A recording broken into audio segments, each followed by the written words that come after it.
ሰላም ለእናንተ ይሁን ኦርቶዶክሳውያን፣ እንዴት አላችሁ? እኔ በጣም ደህና ነኝ። ክብሩ ይስፋ የድንግል ማርያም ልጅ። ዛሬ እንግዲህ የምገኘው አያት 49 ፍልውሃ መድኃኔዓለም ጋር ነው። በጣም የሚያስደንቀው የሚያስገርመው ከሱ ዝቅ ስንል ደግሞ የእናታችን የቅድስት አርሴማ በጣም አስደናቂና አስገራሚ ፍጹም ምድራዊ የሆነ የእረፍት ቦታ አለና በእውነት በብዙ መከራ ውስጥ ያላችሁ፣ በብዙ ፈተና ውስጥ ያላችሁ፣ በብዙ ድካም ውስጥ ያላችሁ፣ በብዙ እስራት ውስጥ ያላችሁ ኑ ወደዚህ ቅዱስ ስፍራ መታችሁ በረከትን ረድኤትን አትርፉ። በእውነት በጣም የሚያስደንቅ በጣም የሚያስገርም እስከዛሬ ይህንን ቅዱስ ስፍራ ባለማየቴ በጣም ነው ውስጤ የተሰማኝ። እዚሁ አዲስ አበባ ውስጥ እየኖርን በጣም ፍጹም የእረፍት ቦታ ነው። በቃ በረከት ያለበት፣ ሰላም ያለበት፣ ደስታ ያለበት፣ እረፍት ያለበት።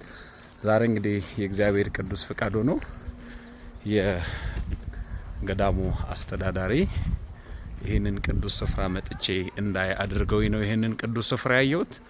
በጣም የሚያስደንቅ በጣም የሚያስገርም ፍጹም የእረፍት ቦታ የሆነ ታላቅ ቦታ ነው። ኑና ይህንን የበረከት ገዳም ይዩት።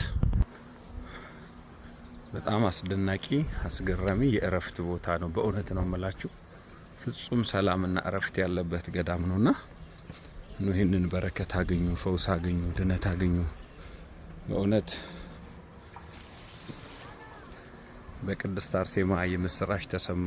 ይገርማል ጸበልሽ ያጠምቃል ዘንባባሽ፣ አርሴማ ልዩ ነሽ ተብሎ የተዘመረላት ታላቅ እናታችን ቅድስት አርሴማ በጣም አስደናቂና አስገራሚ ፍጹም የእረፍት ቦታ ነው። ኑ ይህንን የቅዱሳን ስፍራ ተመልከቱት ነው የምለው።